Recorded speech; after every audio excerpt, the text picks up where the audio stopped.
Hello everyone. आज हम बात करेंगे एक बहुत ही इंटरेस्टिंग मछली के बारे में, चन्ना फिश, जिसे स्नेक हेड या मुर्रल भी कहते हैं। इन्हें वाटर ड्रैगन भी कहा जाता है और उसके पीछे एक बड़ा रीजन भी है।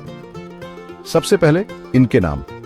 हिंदी में इन्हें सांप मछली, मुराल, शोल या चन्ना कहते हैं। इंग्लिश में स्नेक हेड, मुर्रल और जायंट स्नेक हेड। साइंस की भाषा में ये animalia kingdom, chordata phylum, actinopterygii class, anabantiformes, order, channidae family और चन्ना जीनस से बिलोंग करते हैं। मेन स्पीसीज में चन्ना स्ट्रेटा, चन्ना मारुलियस और चन्ना पंक्टाटा शामिल हैं। अब इनकी शक्ल सूरत। ये मछली 30 सेंटीमीटर से लेकर 1.5 मीटर तक की होती है स्पीसीज के हिसाब से।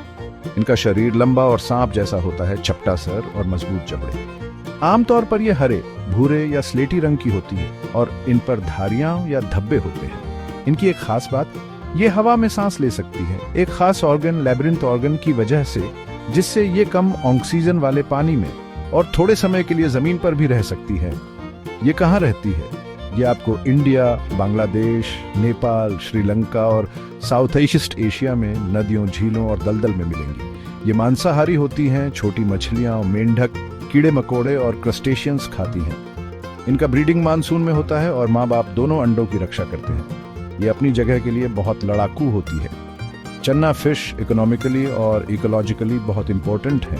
इंडिया में इनकी फार्मिंग बड़े पैमाने पर होती है, वेस्ट बंगाल, केरला और आंध्र प्रदेश जैसे स्टेट्स में। इनका मीट प्रोटीन से भरपूर और फैट में कम होता है, जो इसे न्यूट्रिशियस बनाता है। लेकिन कुछ स्पीसीज जैसे चन्ना आर्गस इन्वेसिव हो सकती है और लोकल इकोसिस्टम्स को नुकसान पहुंचा सकती है। कल्चर के हिसाब से भी ये बहुत फेमस है। बंगाल में ये मुर्रल, माचेर, झोल जैसी डिशेस में इस्तेमाल होती है और साउथ इंडिया में ये करीज में दिखाई देती है। पारंपरिक दवाओं में इनके मीट को हीलिंग प्रॉपर्टीज माना जाता है। कंजर्वेशन के मामले में ज्यादातर स्पीसीज को IUCN ने लीस्ट कंसर्न लिस्ट में रखा है, लेकिन पोल्यूशन और हैबिटेट डिस्ट्रक्शन कुछ लोकल पॉपुलेशंस के लिए खतरा है। कुछ इंटरेस्टिंग फैक्ट्स, स्नेक हेड जमीन पर 4 या 5 दिन तक रह सकते हैं और थोड़ी दूर तक रेंग सकते हैं।